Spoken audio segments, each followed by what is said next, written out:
all creatures who are loved by God and worthy of love and respect. For more news with a Catholic perspective, visit EWTNnews.com. Women of Grace with Johnnette Williams starts now.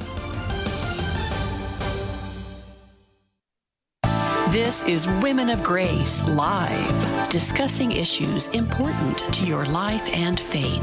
Spiritual insight, practical wisdom. Join us as we transform the world one woman at a time. Women of Grace, for such a time as this. Now, here's your host, Johnnette Williams. Well, good morning, everyone, and welcome to Women of Grace Live. I am Johnnette Williams, so very happy to be with you today. Love spending this time with you Monday through Friday at the same time on this same station as we discuss issues of importance to your life and your faith. I hope that you are rejoicing in the Lord this day, because I'll tell you what, the Lord is rejoicing in you. He loves you. He looks at you and sees this beautiful, wonderful, stupendous creation of His, and that's who you are, and that's how He sees you. And so I hope that you return that loving gaze back to God and thank Him for the gift of life that He's entrusted to you. And I pray that you live that life to the full in and through Christ Jesus, right? John 10:10, I have come that they might have life and have it more abundantly. We want the abundant life. You know, I had a spiritual director once who said to me, Johnnette, always pray and ask God for the more. Tell Him, I want more, Lord. I want more, Lord. I want more, Lord. The Lord wants to give us everything, and He loves when we petition Him and ask Him for more and more and more and more. And what are we asking for more of? Riches, fame, fortune? No, we're asking more of Him. We want more of Him. We want more and more and more of the God life in us. Well, anyway, all of that being said, today's an exciting day because it's Wednesday, and Wednesday is the day that we are with Sue Brinkman. It's a wacky one. It is a wackadoodle Wednesday right here on Women of Grace Live, and we always invite you to call in with your questions about some of the strange things that you see going on out there. 833-288-EWTN. That's 833-288-3988. Is the toll-free number for you right here in North America. As we tell you, we invite you to use it frequently and often every day. I don't mind. I love hearing from you. In addition to that, we're available for you at EWTN Radio's YouTube channel and Facebook page. Simply get on out there and use the chat feature. Put in your question or comment, insight, inspiration, or word of encouragement. We'll get it retrieved and up on the board. We can also receive text messages from you. So you can get your question to us by texting us. Text the letters EWTN to 58177. That's EWTN to 58177. Wait for our response. Put in your question or comment. Keep it pithy. It is a text message after all. And tell us who you are, where you are, and how it is that you're listening to us. And we will be certain to address whatever your concern might be. Do know that message and data rates may apply if you use that option. And of course, you know, if you're out there at EWTN Radio's YouTube channel and Facebook page and you want to use that option, we certainly do want to know who you are and where you are and how you're listening if it isn't through social media. Well, I'm excited because I always love when Sue's with us, and apparently you do too. When I was at the family celebration last week, oh gracious me, I had so many people that came up and said, oh, we love Wacky Wednesday, Johnnette. We love Wacky Wednesday. And I said, well, I love it too because I love Sue. And we always have such great conversation here as we address these issues. I want to remind you to get out to our website. We've got all kinds of things happening. Oh my goodness, I am so excited. We had a meeting with our regional coordinators last evening. We gathered together by Zoom because they're all over the country and some of them are out of the country. We actually have a Young Women of Grace group that just got started in Trinidad, and I was so excited because we had two of the facilitators and our regional coordinator from Trinidad with us, and I was just congratulating them, and they sent this precious video of these girls, and they were just absolutely darling to see. They were so excited to pick up their books. There's so much that's happening there. We want for you to find out more about Women of Grace. And the way that you do that is simply by going to our website, womenofgrace.com. Beautiful, beautiful things happening through this apostolic work that God has raised up. So I'm inviting you to get out to womenofgrace.com and to look under events. You'll see it up there. And also under study information. That's where the upcoming things are listed, right? Events are things that we hold, that we and things that I speak at. We've got a beautiful event that's coming up October 3rd and 4th. I am going to be at St. Mary Mary of the Assumption Catholic Church. I am going to be there in Maryland, and the beautiful gift of this invitation incorporates one of our regional coordinators who really the invitation came through by way of her pastor, or by way of the pastor through her. And here is the theme: strength through the pierced heart of our mother. Strength through the pierced heart of our mother. And it's going to be a Women of Grace event being hosted by St. Mary of the Assumption. All of the information is right there for you at our website. And that's coming up sooner than later. Like I said, it's going to begin October the 3rd. It's going to run through the 4th, which is the Feast of St. Francis of Assisi, by the way. And you can register right online. We're encouraging you to do that. Where is St. Mary of the Assumption Catholic Church? It is located in, let me get the address for you, 4610 Largo Road, 4610 Largo Road, Upper Marlboro, Maryland. 4610 Largo Road, Upper Marlboro, Maryland. And the information is right there at our website. A very, very beautiful opportunity for you. It's going to be a lovely, lovely day. The various beautiful presentations are listed there. I'll be talking on Saints and Sinners, We Fall, We Rise. The second talk, The Key, Intimacy with Our Sorrowful Mother. The third talk, Joy and Sorrow, Union Now. So it's going to be a lovely opportunity. The opening presentation on Friday night is By Your Wounds We Are Healed. So I'm inviting you to join us there at St. Mary of the Assumption in Upper Marlboro, Maryland, October 3rd and October 4th. As far as some of the other events coming up, again, listed for you right at our website underneath the events. So I invite you to check it all out. We've got a book study coming up, and I am excited about this book study, The Virtue of Hope, How Confidence in God Can Lead You to Heaven, written by Father Philip Ochansky. And it is going to be presented by our own Sue Brinkman, who is with us today. I encourage you to join these book meetings, these book studies. I call them meetings because they do come together in a way that they can interact with each other. And it's a lovely thing. Sue is going to lead this wonderful book. I've interviewed Father Bochansky on that book in the past. It's just a delightful opportunity for you. And I'll tell you, you learn so much. You learn so much. We have a group of people that do every single one of them. And then other people that come in because they're interested in the book or they're interested in the theme of the book. So I'm inviting all of you to join us for that. We can accommodate you because it's held online, right? So there's no real limit to the numbers of people that can come. But it begins Monday, October the 6th. So October is setting up to be a very busy month at Women of Grace. So we're inviting you to join that opportunity as well. As far as the studies go, click on study information. It says find a study group. You will be able to see where these groups are being held, when they're being held. Some of them are online. Lots of them are in person. Very exciting, just very, very exciting. I just love what we do. I really do. I love it because we have the benefit of seeing God at work in the hearts of his daughters. And if you would like to have more of that God life, like we talked about at the beginning of the program here, try Women of Grace. Give it a whirl. Join us for one of our studies. Join us for our book study. Join us at one of our events. I think God will really, really reward you for your effort because he cannot be outdone in generosity. So I invite you to check it all out. 833-288-EWTN. That's 833-288-3986 is the way that you can join us live here on Women of Grace Live. Also available for you at EWTN Radio's YouTube channel and Facebook page. And texting. Text the letters EWTN to 58177. Coming right back with Sue Brinkman on this Wackadoodle Wednesday. Stay with us.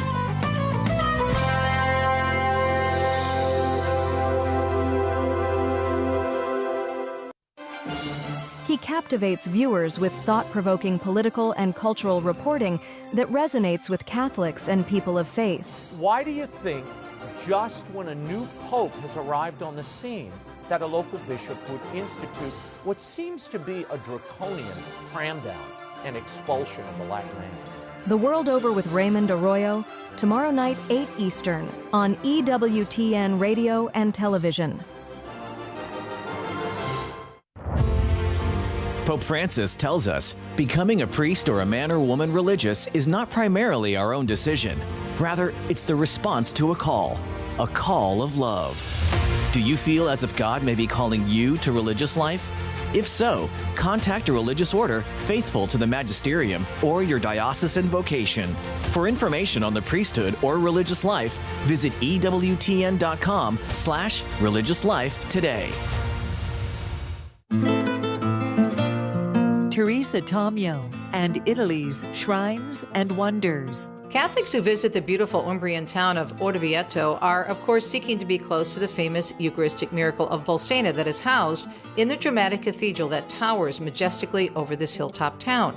In addition to praying inside the chapel of the miracle, pilgrims will do themselves a great disservice spiritually if they fail to walk across to the other side of the Duomo, where they can spend time pondering the fantastic frescoes in Luca Signorelli's Last Judgment in the Sambrizio Chapel.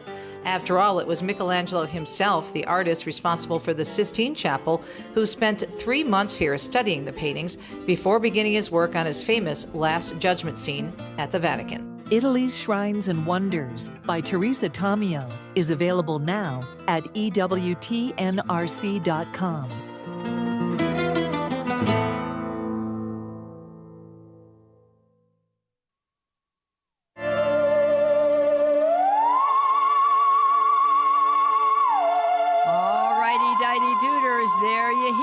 That is the Wacky Wednesday music, and Sue Brinkman is with us. And we are the Wacky Women of Wacky Wednesday. I don't know, Sue, I so enjoy it. Welcome. It's good to have you.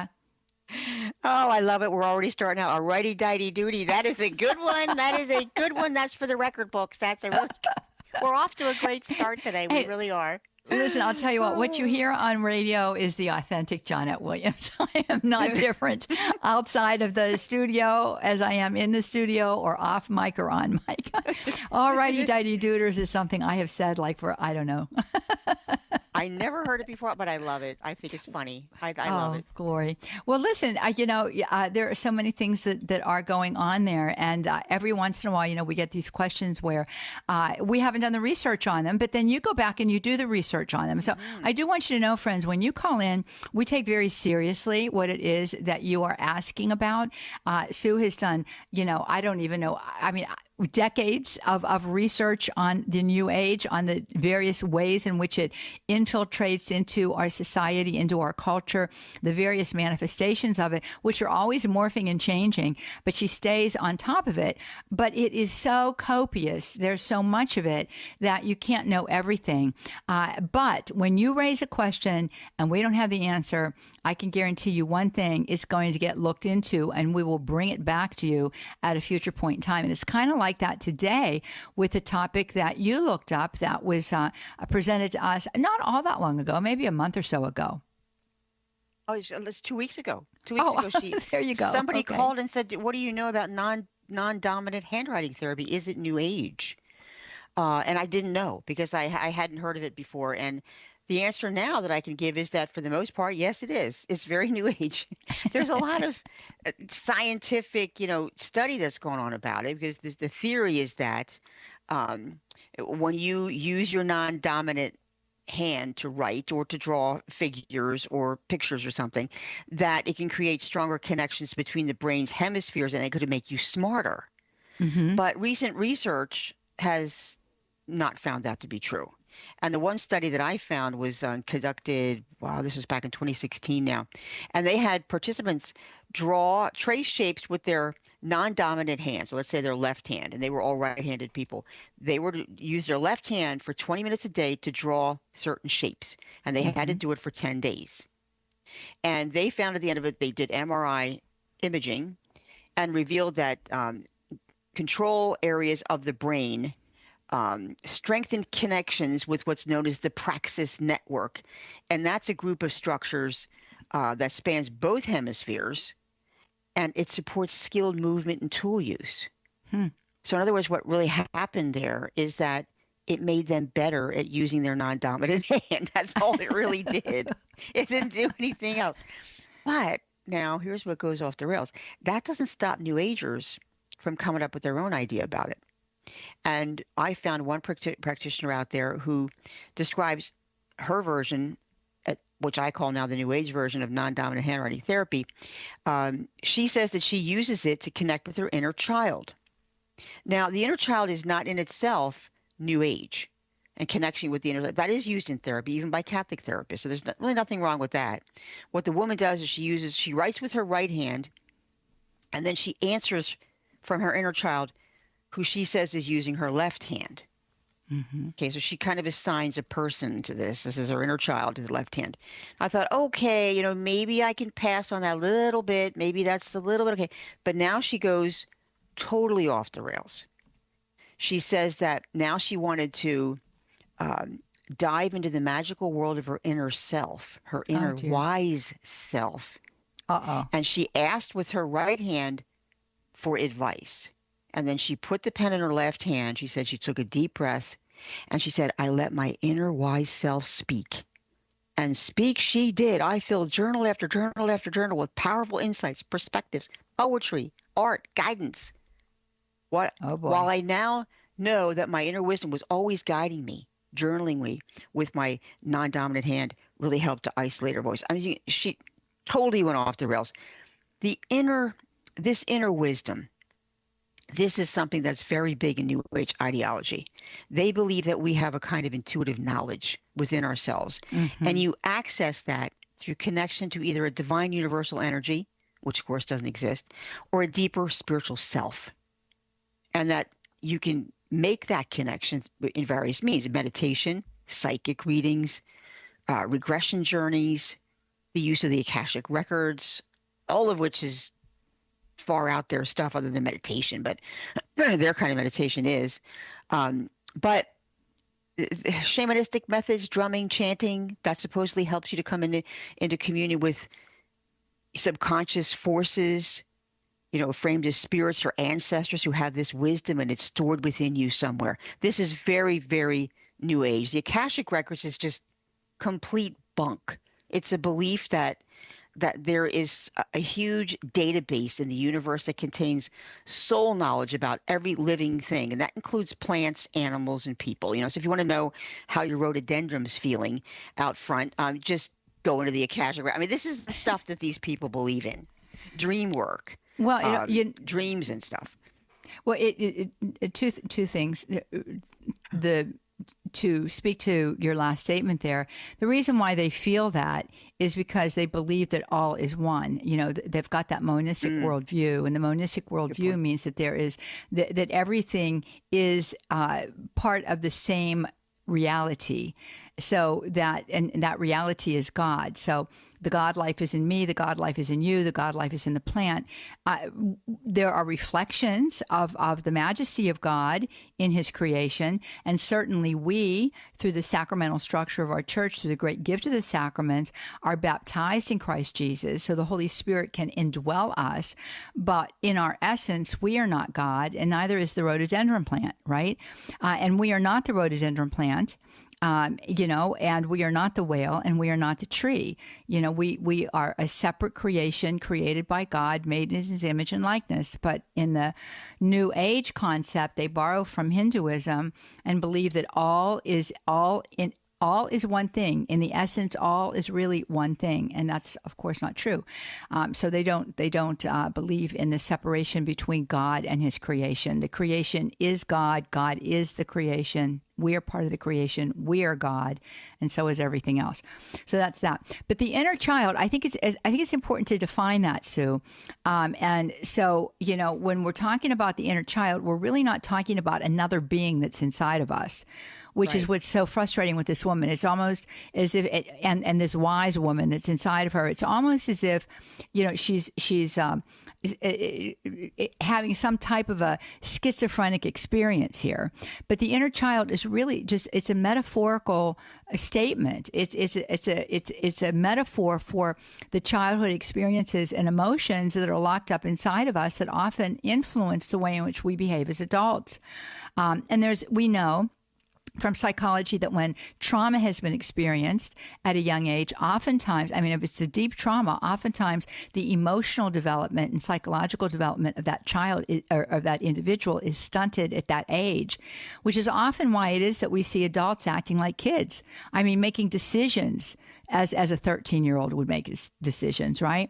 We do see that, and that's oftentimes rooted in some kind of deep-seated injury to the child emotionally. So there's that too. And sometimes it's referred to as that, that childlike capacity of ourselves. But, that to me is, there's a big difference between being childish and being childlike. We're called to be childlike, but not childish. But the ability to have joy, experience joy, and have fun should be part of the adult reality of who we are too. So I don't kind of like that particular aspect of how sometimes it's defined. I think that the prior one is the better of the two. So, when it says getting in touch with your inner child, what it really means is just going into this kind of I guess I would want to say reminiscence. Looking at what happened to me as a kid that was damaging and I need to bring before the Lord to get healed. So I think that's helpful to know. I think it is too, and I think it's kind of like trying to connect with the person inside you who's hurt, right. Who's hurt in some way by some injury in your life, and you're just trying to, in a way, bring comfort and understanding to yourself. Yeah. And you just I mean, I've done this with some books, and I can't remember the name of the author. There was a Catholic psychologist about how to love your inner child, and that's really what it was all about. It was done from a Catholic point of view, that God loves you, and all the things that maybe you're hiding inside of yourself that you're ashamed of. You don't need to be ashamed.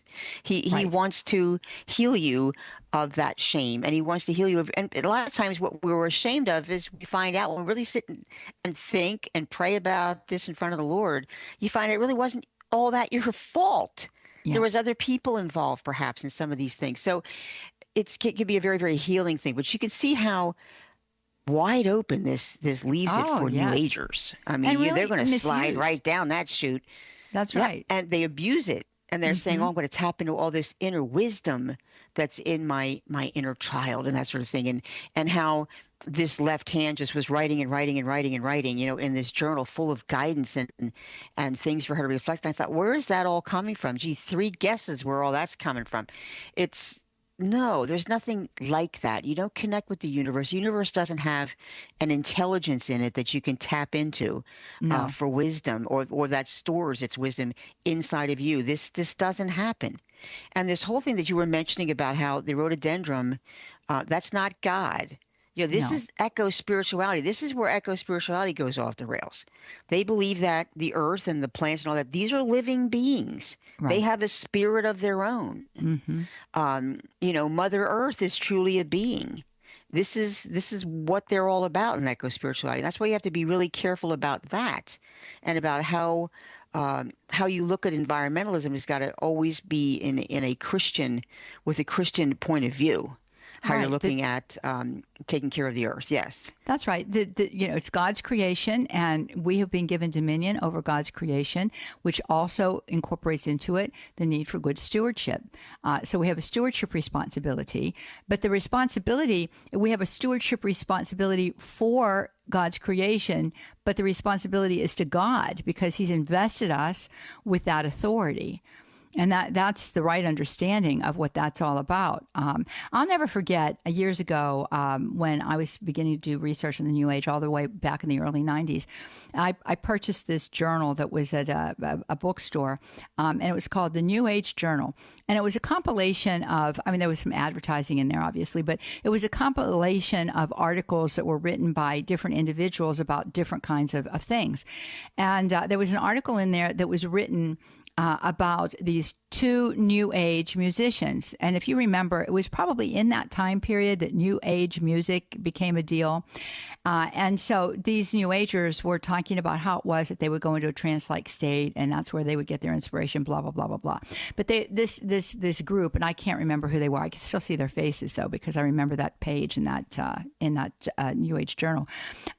They were also into crystals, and they were talking, to your point, they were talking about each crystal has its own memories. Each crystal has its own emotions. And it's going on about, I mean, it's like what is it called? Anthropomorphism, when you assign human values to, creatures, to animals, and to things of nature, and so, I sat there, I read this, I said, this is really wacky stuff. I mean, this is whacked out thinking. It is. Just saying. And what happens when you go down that road, you begin to worship these things. Well, that's right. And you slide into that, into false gods, and that because you are anthropomorphizing things that aren't supposed to be anthropomorphized. And however we say that, you're not. Why do we come up with such a big word on Wacky Wednesday? I don't know. But anyway, because I like words. You do. We're wordsmiths here. But that's what ends up happening. People then start to assign, godlike qualities to this earth and that sort of thing. And it gets all distorted in their mind. And really what we lose sight of is the fact that, as you said, we're supposed to love and appreciate and respect the earth because it's God's creation. Exactly. And it reveals his goodness and his glory and the wonder of him to us, not worshiping it as a god. We're not supposed to be doing that. So, but again, with the New Age, and especially the New Age thinking being so prevalent nowadays in our culture, it's very easy for that to get distorted. People can be fooled by it because the language that they're using very often sounds okay. When I was researching this, I got pretty far into it. And I thought, well, the inner child, I've heard of this before, wasn't that bad, but then when she started going into, I'm going to tap into my inner wisdom, I thought to myself, here we go. Here's the red flag. And sure enough, that's where they're going with that. Anytime you hear anybody talking about their inner wisdom, that should bring up a red flag, because that's a very New Age thought, a very New Age belief that you have a wisdom inside yourself. New Agers don't believe we need God at all. That's right. Because they believe we are gods. That's right. And it's finding our divinity. That's what they want to do. One last word on those crystals. It's that concept from which is derived this whole notion that crystals have healing powers. It's the same idea that because the crystal itself is an entity. It's not something. It's an entity. It has some kind of life force energy. We've got Georgia out there. And by the way, friends, we want to hear from you. Our phone lines are wide open. Keep Matthew Gabensky busy. 833-288-EWTN. That's 833-288-3986. Pedro Quiles is collecting questions today, and he has Georgia's question up for us. She is there on YouTube. She says, there was a time I was following all these big motivators. Turns out I discovered they were all New Age. Tony Robbins is New Age. I think that we've found that out to be the case too. Tony Robbins definitely is New Age. But a lot of these motivational speakers are New Age, and we've got to be so careful with them. Right, Sue? Oh, absolutely. You have to be. And Tony Robbins, of course, he got himself a whole lot of trouble not so long ago, although he's resurrecting himself from this. This was back like in 2019, and he was accusations from former fans and employees that he was treating them inappropriately. And he had a lot of problems there, and it did kind of shut him down for a while, but he's a big motivational speaker, very popular. Yeah, he's very popular. There's a whole lot of them out there. I think that he probably is one of the more famous of them. But you have to check it out. I mean, because many of these motivational speakers are, are new thought people.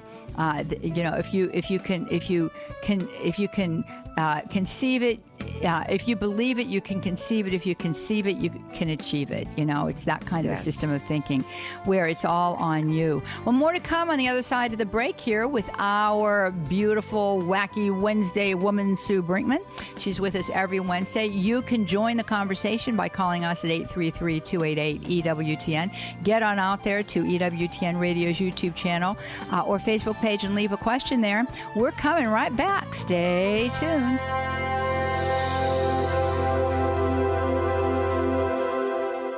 Hi, this is Father Mike Schmitz. I invite you to listen to Bible in a Year and Catechism in a Year here on EWTN Radio.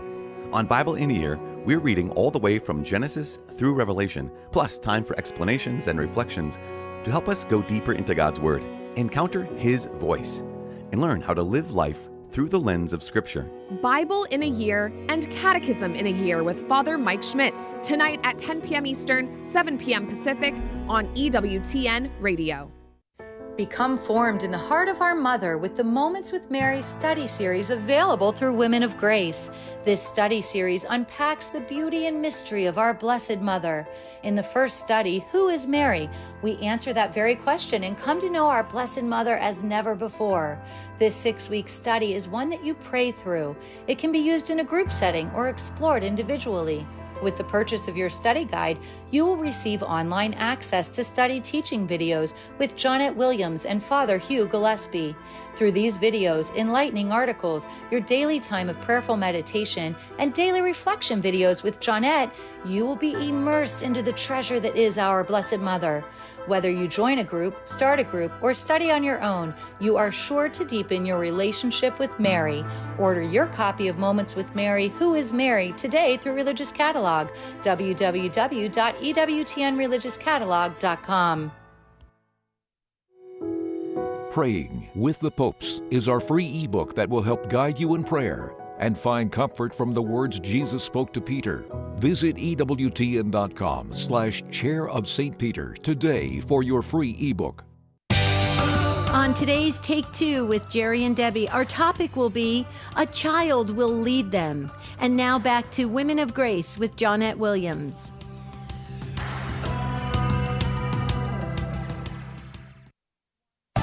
Join in on the conversation. The Women of Grace phone lines are open. 1-833-288-EWTN, 1-833-288-3986. Welcome back, everybody. You're listening to Women of Grace Live. I am Johnnette Williams, and it is Wednesday, and it's wacky already right here on Women of Grace Live. We talk about wacky issues every Wednesday with Sue Brinkman, inviting you to give us a call here. Phone lines are open for you. Where are you? Give us a buzz. 833-288-EWTN. That's 833-288-3986. It's easy breezy and lemon squeezy. I think that's the saying. I don't know where this stuff comes from. I don't know. Oh, I know. It comes from my inner child. That's where it comes from. Oh, gee whiz, it goes. I don't know what to say. 833-288-EWTN. Also available for you at EWTN Radio's YouTube channel and Facebook page. Simply get on out there, use the chat feature, put in your question, comment, insight, inspiration, or word of encouragement. I will be very, very eager to receive your question or comment that way. Or you can text us. Text the letters EWTN to 58177. That's EWTN to 58177. Well, I do want to share with you something.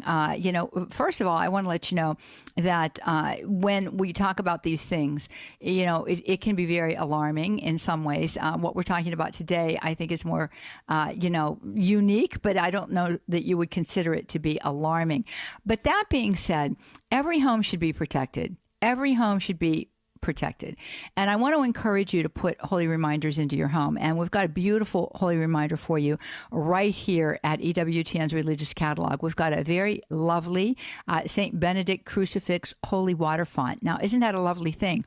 Because think about it. It's a St. Benedict crucifix, which means the St. Benedict medal is there. So that in and of itself, when it receives the blessing, the font itself is a sacramental, but then you put holy water into it, and that is a sacramental. So it's sort of like, I don't know exactly what an exorcist would say, but it seems to me that it's almost like an insulated protection for us, right? So I think it'd be a lovely, lovely opportunity for you and for your home. From what I understand, it has an ornate 3-dimensional St. Benedict crucifix over a generous 1.5-inch deep basin for holy water. That is nice and deep. I like that it doesn't evaporate so much. People have often said, well, what about when it evaporates? Well, I figure, that's perfectly fine. It evaporates into the atmosphere of your home. That's lovely. It's made of cold cast bronze. It has a hook on the back for hanging. The bottom is flat for display on a table or shelf. And it's a great place to store your rosary, too, when you're not praying it. Of course, I would suggest that there be no holy water in it when you're using it to hold your rosary. All that being said, just get out there to EWTNRC.com. You can order yours. And I also, Sue, want to issue some congratulations to another EWTN radio partner, WLCV 103.9 FM, serving Ludington, Michigan, is celebrating 9 years with us. Congratulations to Father Wayne Wheeler and everyone at Ludington Catholic Voice from your friends here at EWTN. I just am so pleased for you. Guess what? Next year it'll be 10. Wow. God is just using you in such powerful ways there within that territory of Michigan where your signal reaches. Thank you for your fiat and for all of the good that you do. 833-288-EWTN. That's 833-288-3986. Pick up the phone. Oh, goody gumdrops. We've got some people calling in. I'm very happy about that. And we will be taking your calls as soon as we are able. 833-288-3986, or text them to us. Text the letters EWTN to 58177. That's EWTN to 58177. So, Sue, talking about a lot of things today, all starting off with this idea of writing with your non-dominant hand, which, it would be a disaster for me. And yet, at the same time, we know that people fall into these kinds of thought processes and myths that attend to these practices. Absolutely. It's so easy. It's so easy to do that, to fall into it. Because like I said, they word it so well. Mm-hmm. Their websites are state of the art. I mean, they really do a good job of convincing you that what they're telling you is right and you should get involved in it. And, they're on the cutting edge. A lot of them like to use that kind of phraseology out there, too, that we're, never known before. I mean, this is a new discovery and that sort of thing. And then they never have science on their website, by the way. Or if they have science, it's their science that they conducted themselves, which doesn't count. It's not considered to be scientific if it's biased. So anyway, that's absolutely true. It's true. Yeah.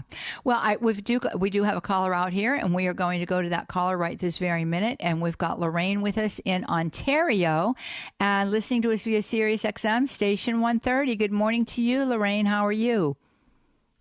Hello. So glad to be able to get on. You're usually too busy to call. I love your show. But anyway, I'm phoning about the Celestine Prophecy. A friend had given me years ago, I read it.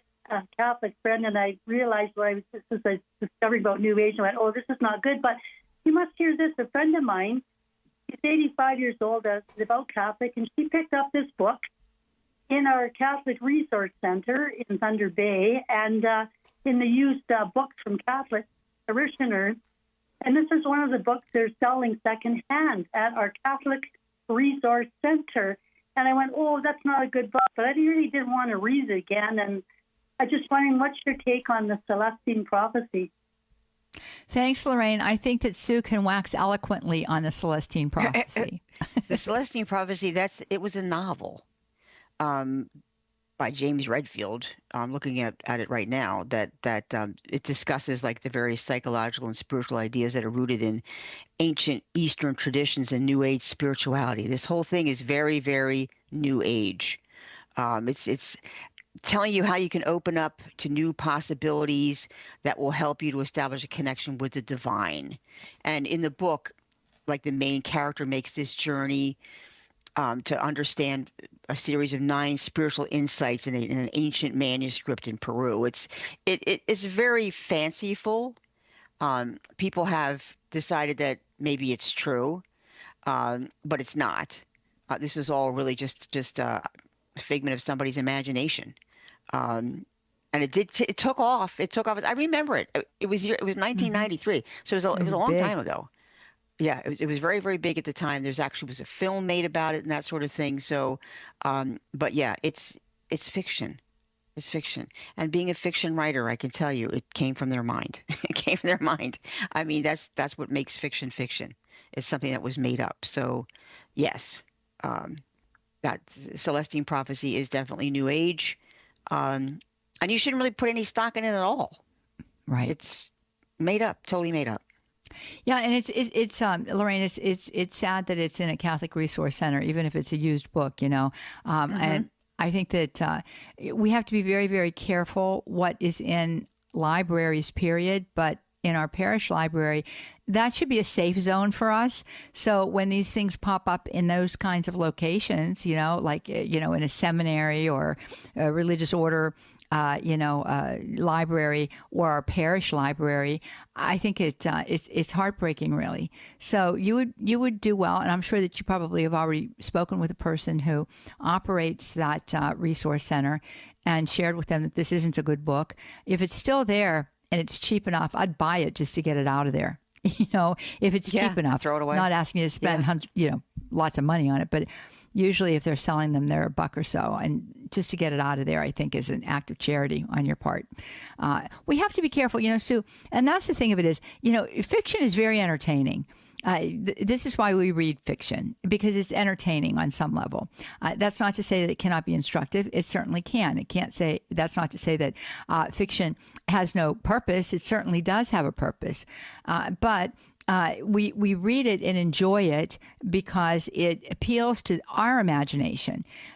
The problem is that when we are in that state, we kind of are in a vicarious state.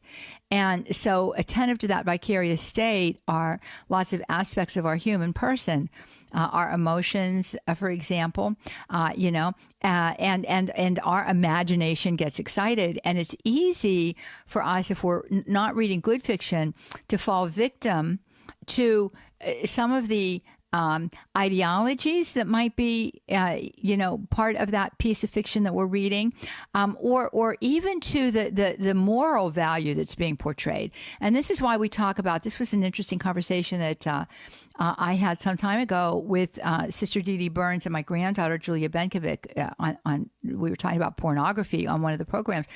The theater of the mind is very, very powerful, and that is where fiction resides. That is fiction's stage, the theater of our mind.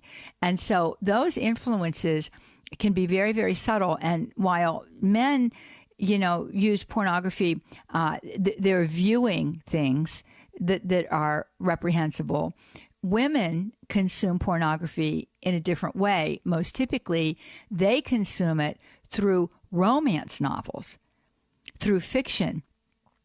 And that can be a very, very bad influence on our own perception of what is right and what is wrong with regard to relationships and the way in which we use our bodies. Absolutely. That's so true. And of course, being a fiction writer myself, I could say when you're writing it now from a Catholic perspective, think of how much you can teach people through that medium. And because they can actually experience what the church teaches, why the church has the moral teachings that it teaches, because you can have these characters getting involved in situations that really hurt them because they didn't listen to that. And then they find out the hard way. And everything that they have to go through to be healed from the choices that they made in their life that were not in accordance with what God teaches us to do. And you can do that in a fun, interesting, non-preachy way, but you can teach a lot about Catholicism in the form of a story. Yes. And it's can be, in a way, a lot more engaging because, as I said, you've got that experiential aspect there underlying it. You're actually experiencing it through the characters. That's right. And look at some of the great fiction writers that are Catholic that have done exactly that. G.K. Chesterton, not Catholic but Christian, C.S. Lewis, numbers of them. Sue Brinkman. Thank you. You're welcome. You're so nice. It's true.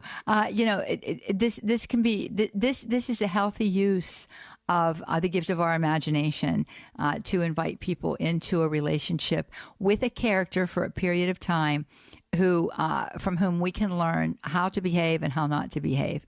And you've done that beautifully. Why don't you tell everybody about your series? The first one is out. Encouraging you all to get it. It's a page turner. You won't put it down.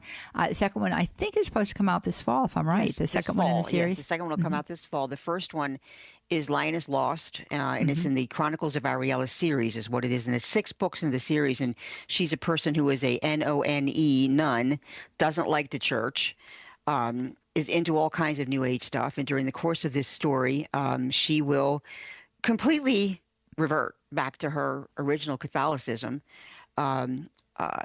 She falls in love during the course of this. She learns so many things about church teaching on morality through that relationship, because the man that she falls in love with is a very righteous man.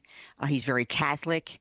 And she realizes that she's been selling herself short for most of her life. And that's why she's as miserable as she is in the course of this story. And she begins to figure out, you know what? Maybe if I don't want to get hurt so much, maybe I shouldn't live a lifestyle that gets me hurt. Maybe I should try to clean my act up a little bit. Yeah. And I might have a happier life, What a thought. Hello.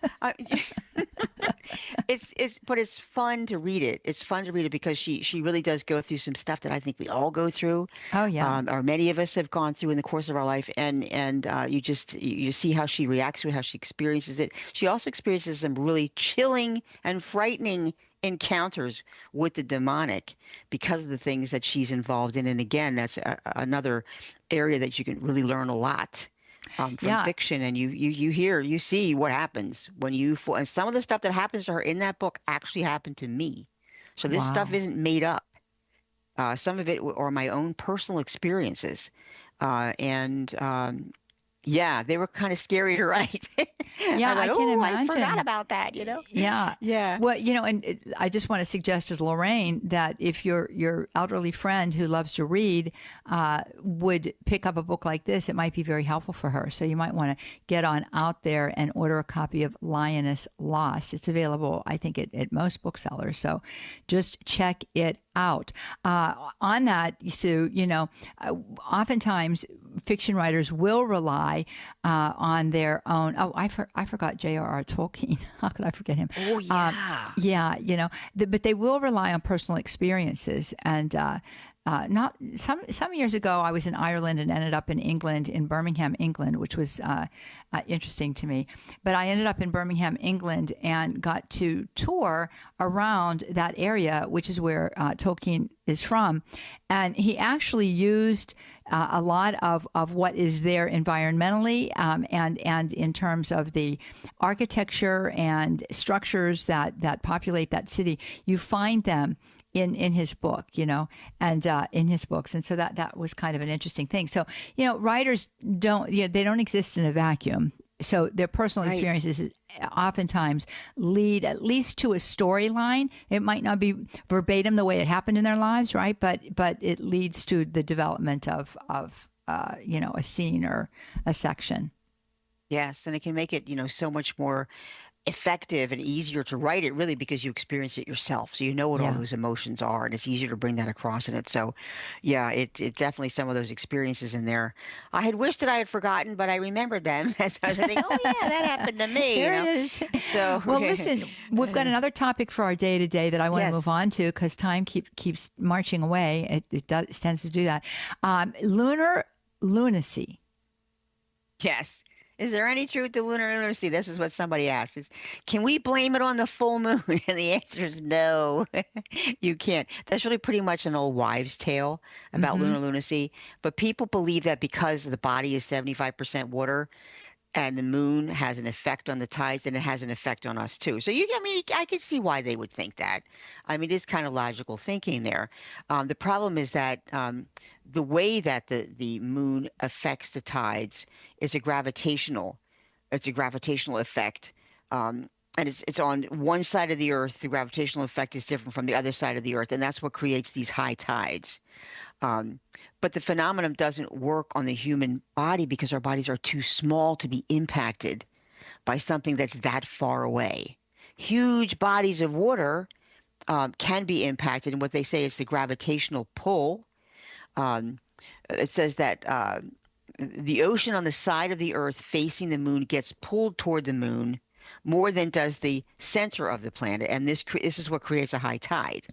And on the other side of the Earth, another high tide occurs because the center is being pulled toward the moon. So that's how that kind of works. But our bodies are too small, and the amount of water inside is not enough for us to be impacted in any way by that. But they like to say, New Agers, that the moon determines, the phases of the moon determine subtle energy frequencies.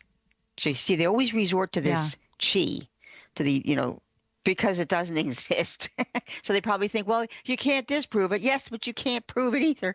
So frequencies, they say, that can affect your thoughts, your feelings, your emotions, and that's why people get crazy on the night of the full moon, and they do weird things. And even the police say they have more crimes, and hospitals have more people in the emergency rooms, but actually they don't say that. People who want to believe that say that. But anyway, they've done plenty of testing about this. There's no shortage of studies on this. Easy to find them. And the lunar phases have no impact on births, on heart attacks, death, suicide, violence, psychiatric hospital admissions. These are all the things that epileptic seizures. This is all the things that people will blame on, the lunar cycles and the moon. Like we were joking right before we came on the air. Geez, darn it, we can't blame it on the moon now, Can't blame it on the moon. We're not wacky because the moon's in a certain we have to state. take This is ownership just for what's wacky. going on in our lives, unfortunately. I know. I want to get to Skip really fast. Skip is in Pittsburgh, Pennsylvania, the place where I was born and raised, listening to us via Sirius XM Station 130. Hi, we've got about 3 minutes there, Skipperoo. What's going on? Hey, I listen to you ladies, and your show's fantastic. I just can't say enough good things about it. I just wondered if either of you are familiar with Father Dan Rehill, who's actually an exorcist that was a Wall Street banker type guy that had a spiritual awakening. He went to Medjugorje, and then after 9/11 studied to become a priest, and is now an exorcist. Wow. And the guy is fascinating. And there was a movie that he was talking about. It's actually a horror movie. It's called what's the name of it? No, I'm blanking on the name. The story is I'm sorry? Nefarious. That's it. Oh, That's Nefarious. it. And, yes. Oh, that was so good. And I've watched scenes. I have not seen the whole movie, but it's in lockstep with a lot of things you guys talk about how Ouija boards open up demonic and the temptations that they put out and gradually take you in. And it was, because I listen to you guys for sure Wednesday. I'm always listening, and you've been talking about this, and it's fantastic. And I was just blown away by this. Yeah, I did see the movie. I think that you saw it too, Sue, right? Mm-hmm, mm-hmm. Yeah, it's fantastic. It was chilling. Well done, very well done. Yes, he's actually he's very legitimate. I'm not sure if he's the one who said it, but some exorcist who had seen that movie said it was the most accurate description of the mind of evil that they had ever seen. That's exactly how the mind of evil talks to them, during the course of exorcisms and that. But Father Dan Rehill, he's the pastor of a parish, St. Catherine of Siena in Columbia, Tennessee, and he's the vicar of the Southern Deanery there. And he serves as the exorcist for the Diocese of Nashville. So he definitely is a very legitimate priest, very good priest, very personable man. And yeah, that movie Nefarious was one that you will never forget. You'll never forget that movie once you see it. It's just very chilling, very, very chilling because of how that demon talks and how he twists everything. And it's, wow, it was very good, very well done. It has a compelling ending, so we don't want to spoil it for you, Skip. Yeah. But if you get a chance to watch it, I would really encourage you to do so. And, the thing of it is, I think chilling is exactly the right word, because I walked away, I did not walk away rattled by it, but I walked away chilled by it. And also, it didn't frighten me, but it really, I think, depicts what it is that we talk about in such a marvelous portrayal that you really say, I don't want to get involved in any of this stuff. So I really appreciate you, Skip, for calling in today. Keep listening. Listen to us Monday through Friday at the same time on this same station as we discuss issues of importance to your life and your faith. Wednesdays is Sue Brinkman's Day. Yes, it is. We talk about all the weird and wacky things. Sue, thanks for being with us again. Thanks for having me. It's always wonderful, my dear friend. And so, friends, until we have the opportunity to be together again, get out there to our website, womenofgrace.com. Join us for one of our upcoming events. You will not be sorry. I can tell you that. You will not be sorry. I know that God has tremendous things in mind for you. Until we're together again now, God bless you. Bye.